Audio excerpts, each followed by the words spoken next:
What is up, my Lorcana Goons? Welcome back to the Lorcana Goons channel. My name is Kevin, and we are one day away from Into the Inklands format. Into the Inklands is going to premiere this Friday. I'm super excited, and I'm going to talk about the top 5 decks from the Rise of the Floodborn format and top 5 decks that you should expect in Into the Inklands format starting this Friday. So before I get into this content, be sure to like, comment, and subscribe if you are a Lorcana Goon, because it does support the channel, and the gang of you aren't subscribed yet. So if you want to be part of the Goon Squad community, link is in the description below for our Discord, and hit that like and subscribe button as well. But let's take a bit of a brief look back about how Rise of the Floodborn format was treating us. So this set premiered in the middle of October, close to November, and around that time it was still really hard to get product for Lorcana. So I'll admit I overpaid for my booster boxes, because right now you can still find the booster boxes for less than MSRP for Rise of the Floodborn, and I paid about like $250 for those booster boxes. But Lorcana was scarce, and then, you know, Ravensburger ended up meeting their end of the bargain, and they reprinted a bunch and enough to go around. So cards like Bell were like pre-selling for like $40-50, and then they dropped all the way down to $10. Relentless Beast was super hyped in the beginning, and then it was a $10 card. And now, as we're heading into the Inklands format, we see these cards starting to pick up in price a little bit. And when the format first started, everybody was paying $10 for Flavor Shams, which came out in the starter decks, which was kind of insane because it was a starter deck rare. And now if you look at the price of Flavor Shams, they are super duper cheap. But check out our Market Watch videos every Monday and Friday. In the beginning of the format, everybody and their mother was obsessed with playing Ruby Sapphire Popsicle. It almost seemed like this deck was the best deck. I remember people complaining, saying, oh, the format's over, everybody's on Ruby Sapphire, and there's no point in playing any other deck. And then out of nowhere, people like B. DeCandio just started dominating Pixelborn and a bunch of other tournaments with Ruby Amethyst, and we slowly started realizing how powerful the goats, the rabbits, the snakes, the foxes, we realized how strong these little bounce characters really are. But that deck became extremely polarizing very quickly. It almost felt like if you weren't playing Ruby Amethyst, you could not play the game. But I think we can all agree that it was a tier 1 format, with Ruby Amethyst being the most represented deck, and honestly one of the better decks, one of the most consistent ones that you probably see at a tournament, right? There was a lot of online tournaments that went down this format, and I do want to say thank you to Pavel and all the people who are behind Pixelborn, these online tournaments hosted by Lorcana Play Network. Shout out Taya Beastie for normalizing this idea that we can enter tournaments and get amazing prizing and play from our home, which is extremely beneficial to a lot of us who want to play this game competitively but might not necessarily have the time or even the resources to. A lot of these tournaments have been grassroots, basically being put on by store owners, content creators, and I just want to say thank you again for all the opportunities from this format. You guys are truly the best, and I think we really are one of the best communities in terms of gaming, because we have been providing for our community on our own, which is really great to see. But real quick, I want to go over the top 5 decks of Rise of the Floodborn formats so that we can look back and have this archive in the Lorcana Goons video, so that we always remember what the best decks were this format. And starting with number 1, the number 1 best deck of the format was obviously Ruby Amethyst. Now there's 2 versions of Ruby Amethyst that people were playing this format. We have the more control-based version that played cards like For Ursula, Elsa, and then Maleficent Monstrous Dragon. People started main decking Cusco, that became a staple, and then Minnie Mouse Surfer was probably one of the most impactful cards in the Ruby Amethyst mirror match. We started seeing Crabs end up in the meta as a staple, because Crabs became super impactful in the Ruby Amethyst. So overall, Ruby Amethyst, best deck of the format. We all know this already, but man, when we talk about this format in the future, we're probably gonna look back at it as very toxic, because at the end of the day, the goats were just making people rage. You could not play around your opponent playing a goat, bouncing a goat, especially when they're already close to like 12-13 lore. And like I mentioned before, this deck was extremely forgiving, so a lot of times you could mess up with this deck, draw some combinations of rabbits and bounce, and just refill your hand. Sometimes you mess up in the game, but you just draw enough goats to get you there. For the number 2 spot, I'm gonna give this to none other than Amber Steel's Song. Amber Steel's Song Song making big waves in this format as well. This was probably the best deck of Chapter 1, and a lot of people thought that this deck wasn't going to be a thing in the second set when we saw Ruby Sapphire dominating, but oh my goodness, people like Zephyr really taught the community how to play this deck correctly. Flute had a very good matchup against Ruby Amethyst. A lot of times people started shifting over to playing the new Hercules package, the Gaston package, to make sure that you can really speed up how fast you can use cards like Whole New World, Let the Storm Rage On, etc, etc. And Sad Beast becoming a staple in Steel decks this format because of the value that the card has, made the card jump, like I said before, all the way up to $45 to $50. Amber Steel Song gets this second place because personally I feel like this had one of the better matchups against a lot of the other decks in the format, especially when a lot of people started shifting over to playing more Steel based decks. I feel like this deck has a good matchup against other Steel decks. The third best deck of the format is gonna have to go to the Mufasa decks, and I'm gonna combine these both in the same third place because they're kind of similar but obviously very different. We have the red Mufasa, which is going to consist of Amber Ruby cards, and then we have the green Mufasa, which is going to consist of Emerald Amber cards. And in the Ruby package, you're using stuff like Minnie Mouse to secure some extra lore in the beginning. You're playing cards like Lady Tremaine, Maleficent Monster Dragon, so that you have really good targets off of the Mufasa. And in the Emerald version, which, you know, could be argued being the better version, you're playing cards like Genie for tempo. We're seeing a lot of stuff in this build like Cusco, Mad Hatter. This build actually got second place at one of the Taya Beastie tournaments and was definitely a dominant contender in the format. I feel like this tempo based deck really taught players how to keep a pace in the game and how to use your resources correctly in a deck that doesn't play anything other than characters, right? I think the deck gained a lot of popularity because it had good matchups against Ruby Amethyst as well. A lot of times this deck is able to play characters from turn 1 all the way to turn 9, and being able to constantly play characters means you're going to be able to constantly gain lore as well. And shout out to all the players who made these decks popular because you gave us some light in the tunnel when we were terrified that it was going to be a tier 0 format of only Ruby Amethyst. The fourth best deck of the format is going to go to Emerald Steel Discard. Now this deck is extremely toxic, it almost feels, when you're playing against. I personally like the deck. Obviously I know some people just hate it, they don't want to play against it, and because for good reason. It sucks to sit there and watch your opponent play Prince John, Bucky, and then Jafar on turn 4, and then you got to start discarding cards, right? This deck was pretty strong, especially because against the Ruby Amethyst matchup, a lot of times they couldn't do anything. Unfortunately, it did have a weak matchup against some stuff like Amber Steel Song, Amethyst Steel, and a couple other Steel based decks in the format. People who are very good with this deck can easily dominate a tournament full of Ruby Amethyst players. So if you are one of those people, congrats to you, because anti-meta decks are always going to have their place in the format, and I'm really glad to see that the format grew into something like this. And the fifth best deck of the format, in my opinion, is going to have to go to the Zoolander Wheel,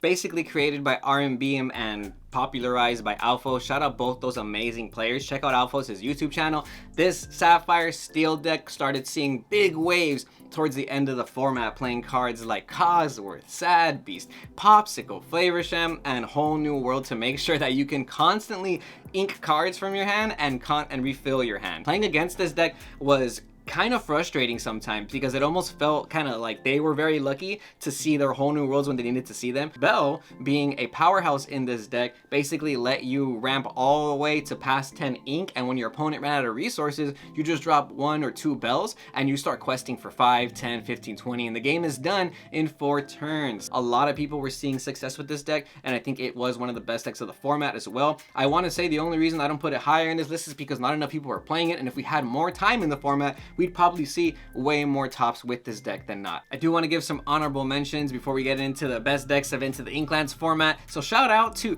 the Ruby Sapphire Popsicle players for convincing us that this was the best deck in the beginning of the format. The Hyper Aggro Amethyst Amber deck was extremely powerful, and then all of a sudden nobody was playing it anymore because they just started losing to all the Steel in the meta, right? I love the Hyper Aggro players because they make my tournaments that we host a lot faster. So shout out you guys. The Amber Steel Tiana deck was really cool. It was another another aggressive version of a deck, especially when you're playing Tiana, lets you stop the opposing player from using cards. And the Amethyst Steel control deck was extremely cool too to see in the meta. I know a lot of players saw a lot of success with that, so that's an honorable mention as well. And that deck deserves some recognition in this meta space. But now let's get into the Inklands format. Yes, pun intended, because that's what we are excited for. Enough of the old format, let's talk about the new, shall we? Now, I just want to give you guys a brief idea of what you're probably gonna see at your locals starting this Friday. First of all, you're definitely gonna see Ruby Amethyst still. I'm sorry, I know we're tired of the goats and the rabbits and the foxes, but those cards are still good into the Inklands format. So I have a list right here, and this is more than likely one of the versions you're gonna see at your locals playing the new location cards. So Into the Inklands is gonna bring us locations, it's gonna bring us some new characters. This Ruby Amethyst is playing some new cards like the new Prince Eric, the new Madame Medusa, and location cards that are gonna give you more lore like the way Spellbook was giving you, and even generate some extra value like drawing cards. It's also playing Jim Hawkins, which is gonna let you play those locations for free. Overall, Ruby Amethyst not going anywhere, so if you were hoping that the format is gonna change indefinitely, you gotta prepare for these goats, my guys. I do feel though, like with the addition of locations in Lorcana, a lot of other decks are gonna be faster as well. It's gonna make your opponent have to choose between challenging your location or clearing your characters. Now, I'm not super hyped on locations. Some of them are great, some of them are mid, some of them are just flat out bad, but there are a lot of use cases for this format with locations, and I'm not gonna underestimate any players personally. But like I said, being able to generate passive lore with some of these locations that are inkable in a deck like Ruby Amethyst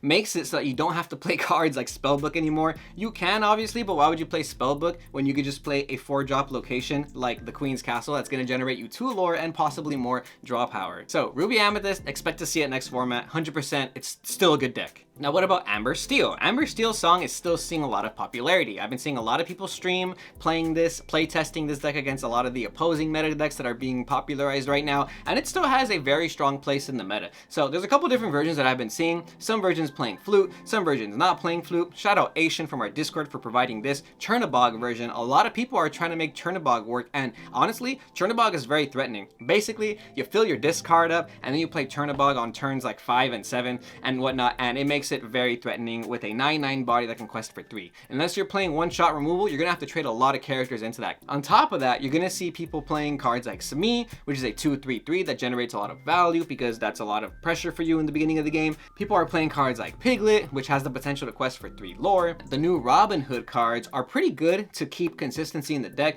They'll generate you lore when you challenge and banish a character, and if that character ends up getting banished in a challenge, then you get to draw a card as well. People are playing Pluto. Pluto is a very powerful card in Amber right now. They're going to be playing And Then Along Came Zeus, and they're going to be playing Bare Necessities. Bare Necessities is going to let you snipe non-character cards from your opponent's hand. So if you've been struggling with Be Prepared and Whole New Worlds, you can use Bare Necessities to make sure your opponent cannot resolve those. Along Came Zeus is going to deal 5 damage to any problematic characters on the board. You're probably going to see people playing this instead of playing cards like the Storm Rage On or Strength of a Raging Fire. And some of these builds are still playing Flute, still playing Lantern, but some of them are not playing Lantern or Flute at all. So be sure to hold on to your Benjas because we don't know what's going to happen in the format. Some of these decks are pretty hyped. I don't know how good they're going to be, but some of them seem pretty broken. Like this Amethyst Steel Jafar deck. We've been seeing how this Jafar has been causing a ruckus in the Lorcana community because it lets you gain lore every time you draw a card if it's exerted. So if you sing A Whole New World with this Jafar,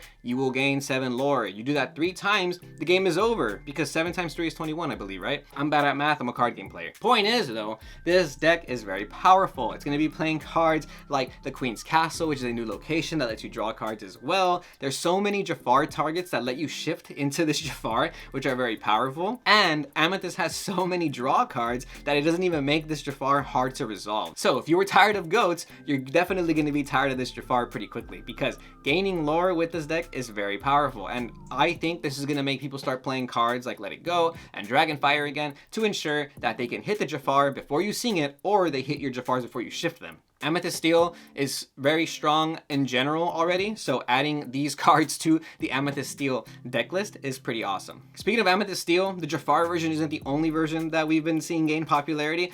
We saw the Amethyst Steel Bodyguard bounce deck make a big impact in the last format, like I said, so some people are still playing that version in the new format. Shout out Control Stacks though from our Discord for providing this Bodyguard list, which I think is really cool.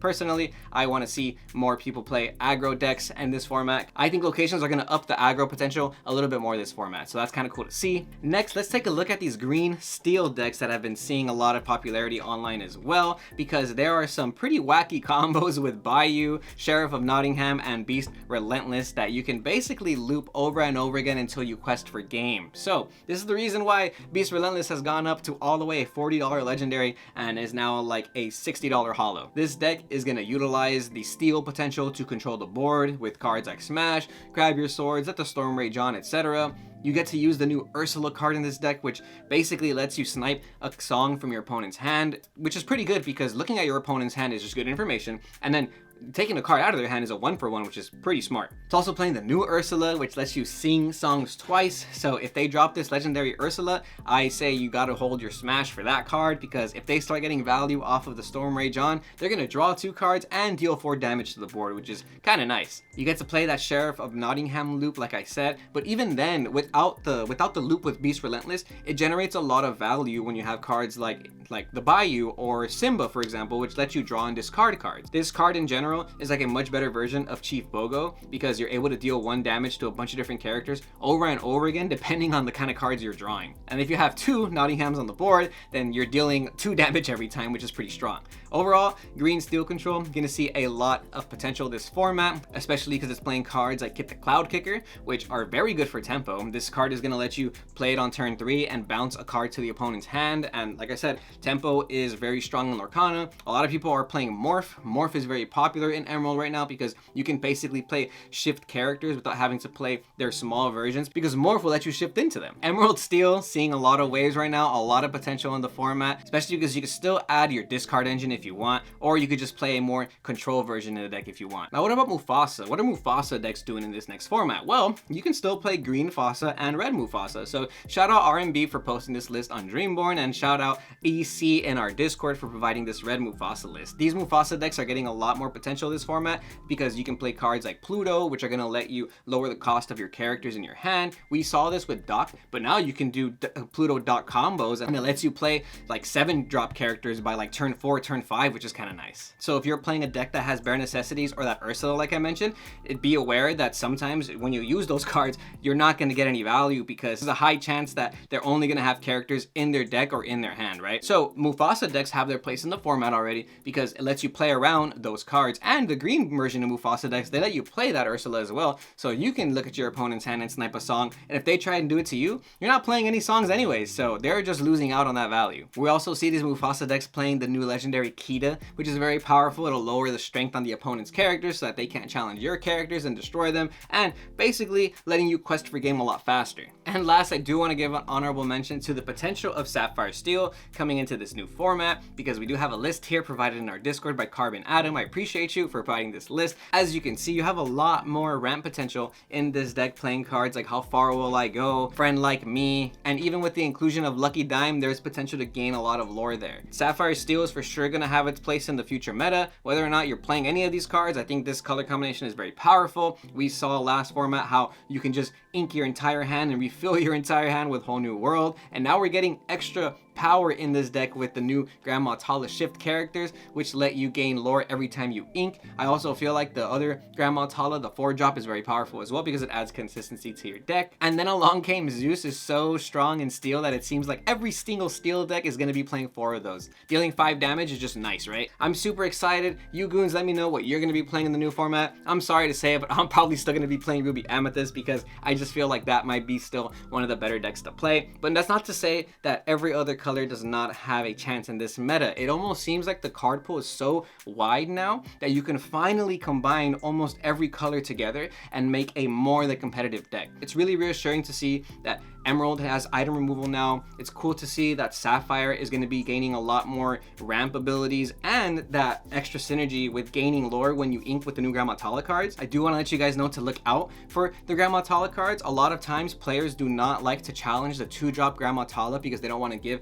their opponent that ink. But if you're playing Sapphire, you can play Grand Matala on turn 2. You can play Fishbone Quill on turn 3. And then turn 4, you can ink twice and already shift into your 7-drop Grand Matala by turn 4. And if you're playing a Ruby Sapphire deck, you can sing Be Prepared with that. So just be aware that that play is very strong and very reasonable. So if you see Grand Matala at 2 drops on the other side of the board, I think you should get rid of them. There's new items in Sapphire as well that'll have a lot of synergy with Flavor Sham or items in general. I know there's high potential for the Amethyst Sapphire item decks with Magicka Dispel. The Emerald cards are going to be very good to be able to snipe the cards out of your hand like I mentioned. Discard is still a very powerful concept in the new set, so a lot of people are playing a Lemon Lime aggro discard variant as well. I feel like the Amethyst decks are the ones that are going to be utilizing some of their better locations in this format. Most of the Amethyst decks do what they do best, like draw cards, and now with the addition of Jafar, drawing cards is going to gain you lore as well, so be aware of that. Cards like Madame Medusa and Prince Eric just mean that Ruby has even more removal for you to deal with, so do not underestimate Ruby's ability to get your cards off of the board. Regardless if they're at locations, they're still going to get hit by Be Prepared, so that's always a thing. And although some of these combos seem a little ridiculous, like the infinite loops that Emerald Steel can do, or the crazy amount of lore you can gain from Jafar, it's not the end all be all. There's plenty of outs to these decks, there's plenty of outs to these concepts, so be patient with your deck building as well. Amber has more potential to lower the cost of its characters. Playing cards like Pride Lands, Pluto, and Bare Necessities are going to generate a lot of value for you. I don't think you should underestimate locations as well. Emerald has a card that lets you move to locations for free. Ruby has a card that lets you move to locations for free. The Jolly Roger location is very strong with pirates, so I feel like we're going to start seeing a lot of Ruby Steel in this meta. I think Ruby Steel has a lot of potential this format coming in, especially with the new pirate locations that let you move there for free and give all your pirates charge, which is pretty crazy. The Ruby Steel deck is pretty aggressive and it lets you play Maui. Maui's gonna out most locations in the game, and if you combo it off with LeFou, you can attack twice and basically eliminate any location in the game. Although Steel doesn't really have much new removal other than Along Came Zeus, there's gonna be definite meta trending cards like Smi and the Bayou, which generate a lot of value in the beginning of your game. I think one of the key things I've seen in a lot of these cards is that there's a lot of free abilities. Jim Hawkins lets you move stuff to your locations for free, and there's a couple more cards in this set that have similar interactions. So I do feel like that is a lot of free value that you should not underestimate in the format. But that is going to be all for this video, going over what you're probably going to see in the next format starting this Friday as Into the Inklands makes its debut at our locals. But I really hope you guys have an awesome weekend launch as we head into the Inklands with this new format. Bless your pulls, good luck finding product. I know it's going to be a lot easier this time around, so I don't think most of us should be paying more than MSRP, which is very reassuring to see. There's going to be a bunch of new decks in these top 8 tournaments that we're going to start seeing in just a week from now, and I'm pretty sure it's not going to be a tier 1 format, at least not for the next couple weeks. So I'm really excited to see what ends up being the best deck, or if we even have a best deck of the format. But until then, be sure to stay tuned to Lorcana Goons, and we will see you Goons next time.